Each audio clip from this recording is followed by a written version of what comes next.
Hey guys, welcome to the daily analysis. It is Tuesday, January 15th. So I guess that means we're about halfway through the first month of trading in 2013. And hopefully you've had or a good first half, I should say, of trading. I think the market conditions have been pretty exciting, and there's definitely been a lot of profit potential. So I hope that you have taken advantage of that. And I certainly look forward to the second half of the month and the majority of the year left for us to profit from, which I'm definitely very excited about. The first thing I want to mention today is that this US yen actually made a pretty sharp pullback earlier today. Now we're bouncing off that little previous point, so potentially an area where we could get long again. I'm going to talk about that for a little while and some other things as well, but as usual we're going to get into our news before we cover that, so we're aware of what may affect the technical things that we're talking about today. Alright, so let's go over to our news. Alright guys, and as for news, you can see again pretty light, not a lot of major events going on. The biggest event really tomorrow in my opinion is going to be that Asian session event, which is the odd unemployment, employment change and unemployment rate both.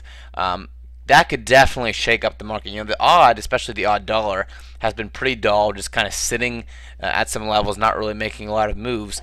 So sometimes it just takes a big event to spark some movement and get things going. So I look forward to that and see if that does spark anything and maybe give us some more movement in the odd to take advantage of. And then the other red tide event is that core CPI for the US dollar, just a typical 8:30 a.m. red tagged event that you don't want to ignore. Alright, and that is our news. Alright guys, next just want to cover our terms real quickly for legal purposes. And basically what the terms say is that, you know, we're not an investing advice service. We're not telling you how to risk your money or what to do with your money. This is just a website designed to give you some free educational information based on our personal opinions of the market. And so that's all this is. Alright guys, so again, the first thing I wanted to mention was this US yen. We had, you know, a pretty sharp pullback earlier in the day. It did come right into our previous little 2-bar top here from our last pullback. And so 88.35, which is where it came down to, is a small area of support. You know, obviously not a major level, but definitely something that's worth noting, the fact that it came right down to that area. Let me zoom up here a little bit. You know, one thing that we were talking about today, actually Chris and I were talking about today with US yen is this is a good position to potentially get long, especially because you could have a pretty great risk-reward ratio. You know, you could put a pretty tight stop and really target wherever you wanted on the US yen. But one thing he mentioned was, you know, it's always dangerous to get into these situations as far as probability of winning the trade, because a lot of times, you know, it starts with something like this. Then you get a little bit of movement back up, which we did today. People jump in, and then that's really where the next movement comes down for the full reversal. And so that's something to think about. You know, where I kind of am is that the US yen, though the probability of the trade may not be the highest because there's not a great level to hide your stop behind, and there is a little bit of bearish momentum now, regardless of that, I still like the idea of the profit potential and the risk reward. So I did take a long on this a little bit earlier. Went ahead and slid my stop below here a little bit, and I'm targeting, you know, some ridiculous number with a plan of trailing my stop and trying to, you know, make as much profit as possible. So the hard target is somewhere out right just like 110 or something. And then I'm just going to plan on trailing the stop and trying to see if I can ride this trend, if the trend will continue. And so for me, I'm willing to take a little bit of risk on the trade for the possible, you know, the possible profit potential. And taking it a little bit earlier, it's moved up slightly, so I'm already in a little bit of profit. Hopefully, I can, you know, lock in and get rid of that risk pretty soon, and then just see where this trade can go. Also on the euro dollar, no surprise here. We mentioned that it might head right back down off this trend line, which you can see today started. It did pull back right under the top of these candles, so there's you know, definitely a possibility that it could come right back for a retest, which again is one of the reasons, you know, I don't really like to short at the top of a bullish channel, because there's a possibility that it might bounce right down and just continue rising even as there is some pullbacks. So of course what I want to do is wait till it comes back to the bottom of the channel and then go long, because I want to go in the direction of the channel, and then of course off the bottom if I'm going long. So that is what I'm looking to do. The euro dollar, you know, maybe a pair that I don't trade for a little while here, depending on how long it takes to get to the bottom, but I'm okay with that as I'm looking towards some other pairs. So then we have pound dollar, you know, obviously on the other side, where it is actually testing the bottom of this trend line. Now there's not really a clear channel like we see on the euro dollar, so not really a top line to test, but 163 obviously the major level that we're looking at. If I pull back, you can see my other main point here at 163. But anyway, I am still long on the pound, still hanging in there. Today I got another retest of my trend line before a small bounce, so pretty much it's a stall bar. Not a lot of bullish momentum, certainly.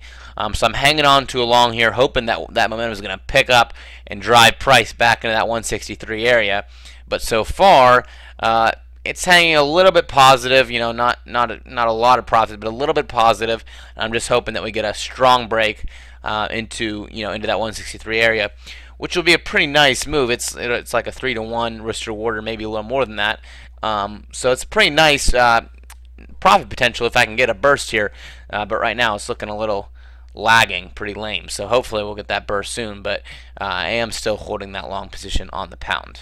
All right, euro pound. Obviously, I showed you euro backing down, but pound pretty much staying neutral, which means that the euro was weaker today, and you can see that's reflected on the euro pound. So very similar to the euro dollar. I'm not looking to go short in the middle of the up move, but if price gets all the way back down here, then all of a sudden I'm definitely looking for long trades again.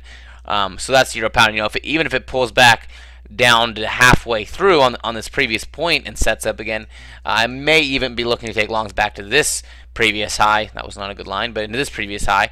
That might be potential if something like that sets up, but definitely not looking for a trade now. It's going to have to wait a little while, set up for something in the bullish direction, and then I'll be looking for trades in that direction on the euro pound. The odd is the one I mentioned earlier that's not giving me a lot of great movement, and I'd like to see something break out here, which hopefully, that news tonight, or I guess it'll be tomorrow night, will maybe give us a spark for that. But right now, the odd pretty still, not really, accomplishing anything from my point of view. Now, some other people might be looking at the odd and saying, oh, it's setting up great. From what I see, the way I trade, what I'm looking at, it just seems like there's a lot of indecision hanging right around 105 and not showing any momentum. So still, for me, unfortunately, the odd is just untradeable at this point. By the way, euro yen is pretty similar to the US yen, with a pretty sharp pullback earlier and a slight bounce.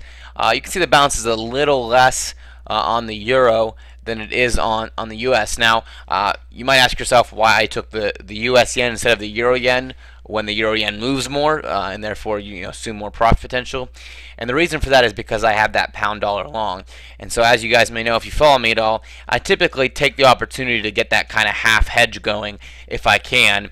And so with the pound dollar long, I'm short on the US dollar, and with the US dollar yen, I'm long on the US dollar. So it was kind of one of those situations where a trade set up where I could kind of get that half hedge thing happening. So I did take advantage of that, and that's why I took the US yen rather than the euro yen. And similar to the odd, the USDCAD is another one I'm pretty frustrated with, just not making a lot of ground or doing much of anything, unfortunately. So it's another one that I'm waiting on. And again, guys, I cover these pairs that even though I'm not looking really at anything at the time, just to just to keep you updated on it, because I think that a lot of times the pairs like this that are not really making a lot of ground or giving any great trade signals are the ones that eventually are going to go ahead and give that big trade signal, that big run. Like the US yen was one that we covered that was not moving a lot, and then obviously we can see what it's doing now. So I don't want to quit covering them even though there's not a lot to say. So for the USDCAD, once again, just want to reiterate that it's a potential break to the upside or the downside, but we need some momentum here, some price action, trend line bounce, something really to set up, and then the USDCAD could run at any point and give us a good opportunity. All right, guys. The next one and the last one I want to cover for today is the pound New Zealand. I think Thursday or Friday I mentioned, I guess it would have been Thursday, I mentioned that I took the pound New Zealand long on this little tail bar here. Let me zoom up a little bit. I took it long. Obviously, the next bar got me into a lot of profit. It was a really nice bar, but I was holding for more profit than that. I did lock it into break even plus like 2 or 3 pips, and got stopped out at break even on the next bar. So in case I didn't update you, on that, which I updated those on Twitter, but I'm not sure that everyone follows me on Twitter. But anyway, I did get stopped out for plus just 1 or 2 pips. And then now we have this move setting up and sitting on the trend line again. So for those of you that still think it has a lot of long potential, it is sitting on this trend line again. Now I'm long on the pound or the pound dollar, excuse me. So I'm not going to be taking the pound New Zealand, but very potentially we could see a move all the way back up to the bottom of this channel again. around 195. So keep that in mind with the pound New Zealand. All right, guys, that's it for the daily analysis. As always, I appreciate you guys stopping by, and any comments or Facebook shares or Twitter retweets or anything are much appreciated. And I'll talk to you guys tomorrow.